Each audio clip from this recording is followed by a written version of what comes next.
Your questions about business, career, personal development, and achieving the American dream are more than welcome. Call 855 Makin It, 855-625-4648. Now, back to more Makin It with Tommy and Todd. We're back with Tommy and Todd, coast to coast, with business expert Emmet Apolinario. Todd, why don't you pick up where you left off? First of all, Emmet, how can someone contact you on social media or otherwise? Oh, great. I do. If you Google Emmet Apolinario, we should have a lot of references. But Emmet at confidentialsale.com is the email. Or phone number, 614-207-0762 or 800-888-568-7970. That's Emmet. That's E-M-M-E-T. E-T, yes. Yeah, because people There you go. put that I in there. Yeah, you're right. And one Be T. on a wild goose chase. And one T. One T, yeah.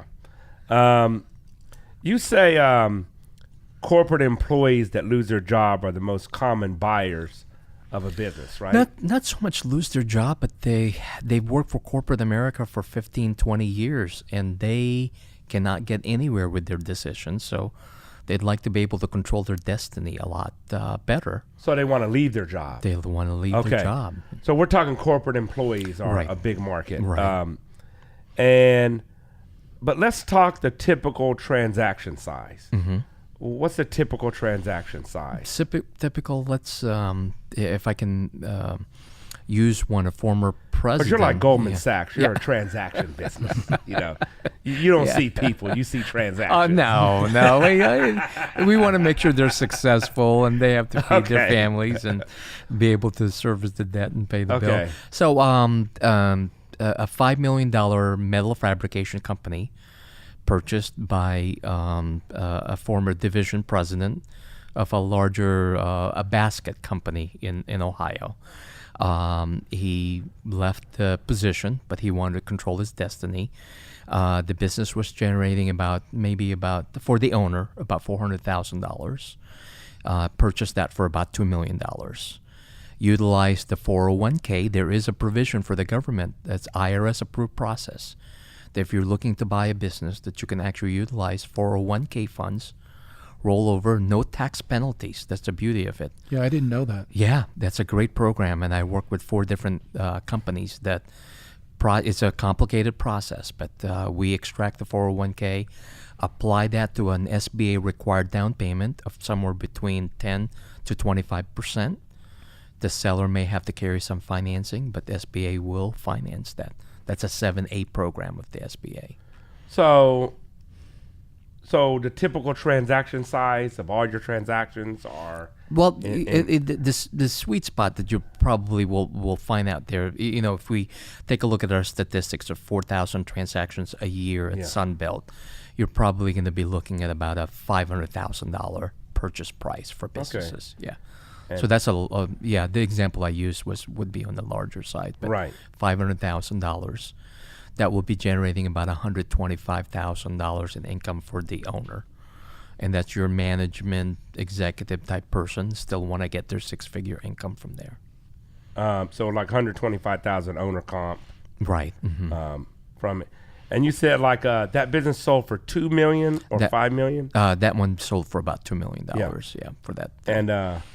And that's on the larger side. That's on the larger side. Yeah. Now there's one thing I was shocked to find out. I read was about there was a point in time where a business that made $1 million or more would put you in one of the top 5% of businesses in the country, and that was just a few years ago.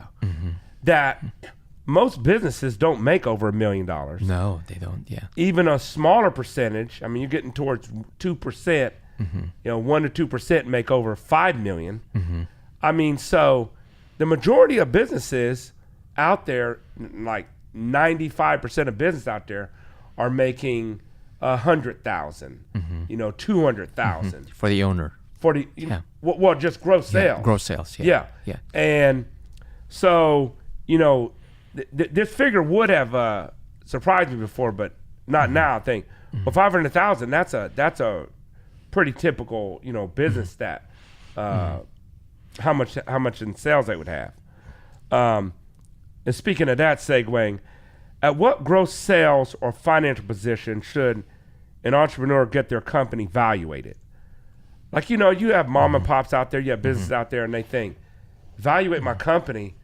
Think of how much value my company has. They think, that's for, some, tech startup that's just got a $50 million round. Valuation is a good question. The question behind that is, why do you need it? Because if you're coasting along, you're happy with what you're making, why do you need to know the value of your company as long as you're comfortable with the earnings you're making? Valuation would revolve around maybe you need to do some estate planning. But of course, those would be more sophisticated strategies. But evaluation has to have a reason because it will cost money to do business. Now, see, that's interesting because isn't valuation just like getting a property appraised? It's a form of appraisal to a different kind of property. But business is very liquid, so valuation in most cases is not valid more than 6 months from when it was done. Right. And there's a lot of business conditions that could affect that valuation. Right. So let's say, why would you want a valuation? It goes in this thought process that I see that people are kind of conditioned to think that a piece of real estate is more valuable than a business asset. I mean, if you think, most people get all their net worth by just paying their mortgage and the equity in the house they sit on. And they think, okay, this is getting 4%, sometimes 1%, interest or whatever. But they say, well, I'm in an asset, so I feel like I have something. And they typically get it appraised and know, I just got appraised at this. I'm sitting on this money. Well, if you have a business asset and you invest $100,000 in it and you build it up, you run it right, et cetera, and you could sell that for $10 million. So you could say, well, now that asset, because it goes on the asset sheet, just like a piece of property, is worth $10 million. Now, it could change every 6 months, but still know what your value is. What's wrong with that? Well, the sad... What's wrong? The sad part of the equation is your business is really only valued for what someone's willing to pay for it. Exactly. Right. Yeah. So... well, it's the same with the piece of real estate.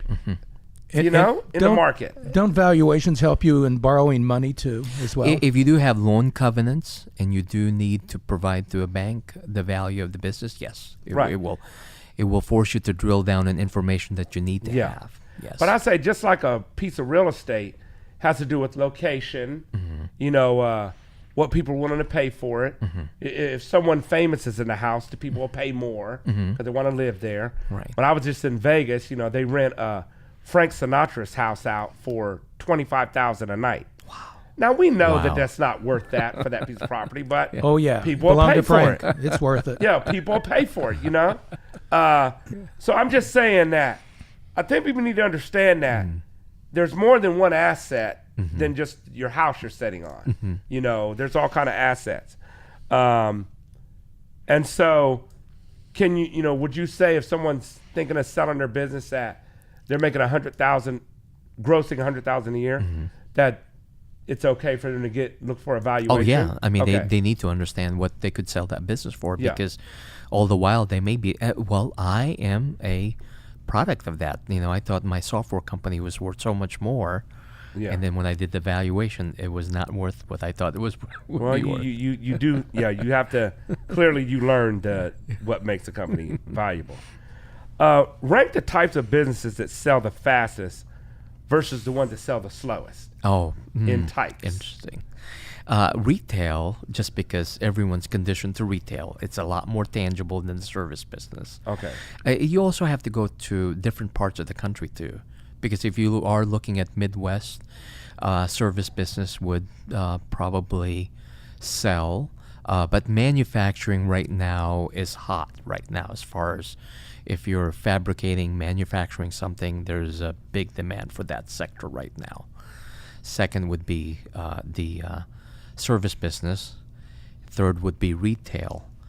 But then when we go about retail, I just received a report from an annual report from last year on the activity, and restaurants is the one that has sold the most. A lot of activity in the restaurant business. Yeah, I'm a little surprised to hear that because you always hear about restaurants going under. Yeah. What is the best way to find an undervalued business or to sell a business at a premium price? I mean, if you're on one side, you want to sell your business at a premium price. If you're on the buying side, you want to find an undervalued business. What's the best way for an individual to do that? Well, I mean, that's where you would like to be plugged into the community. You know, the International Business Brokers Association, the Ohio Business each state has an association.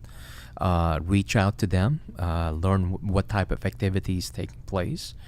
A lot of online resources today. The internet has really provided a lot of information out there. You have to be careful. There is fake news, but you do need to consider that there are a lot of resources in the internet. Right. What advice would you give to our audience who are thinking about maybe selling their business in the next year or buying a business in the next year? What should they start doing right now? I would say surround yourself with very qualified advisors.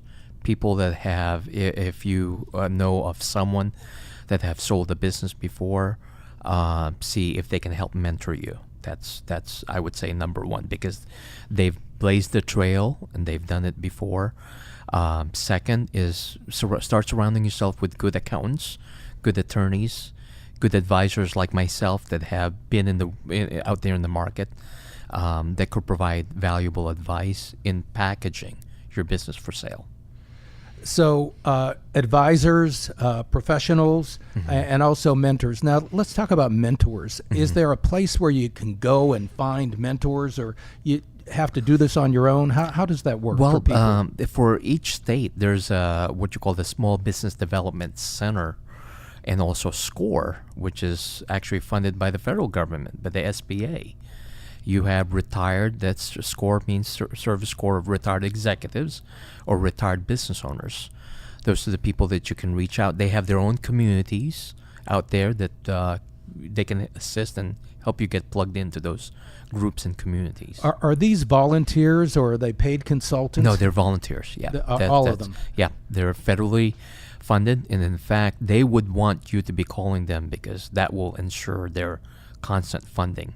Wow. Because they may lose their funding if they are not being utilized. Okay. So do utilize the Small Business Development Center. When you say they're funded, do the individuals get paid to do this for the government? No, it's all volunteer based. Wow. Yeah. That's great. Yeah, they're volunteer. Does it work? I mean, is it a good service? SCORE? It's a resource out there. It's a start. It's a start. What as far as when you said manufacturing, service, retail, what about tech? Are you putting that in there? Well, tech is almost in its own totally different sector, just because there's so many changes in the tech industry today. So you don't include that in 1, 2, 3. You include that over in one by itself. Almost by itself, because it's such a unique aspect. But it's good. It's good. Okay. I mean, there's Shark Tank out there that you've seen tech products out there that are being pitched. But I would say the technology sector, it's almost in a totally world in itself. Yeah.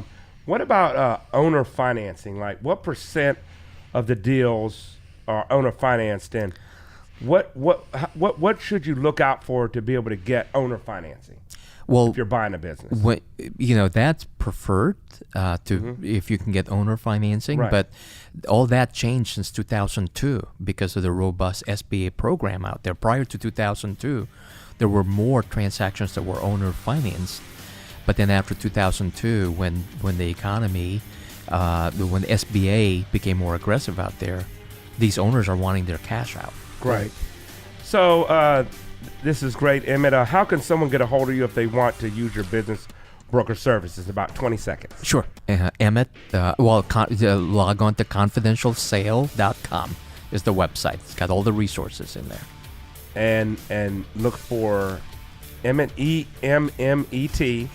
Spell your last name? EMMET at confidentialsale.com. And Emmet, EMMET, Apolinario. That's a long.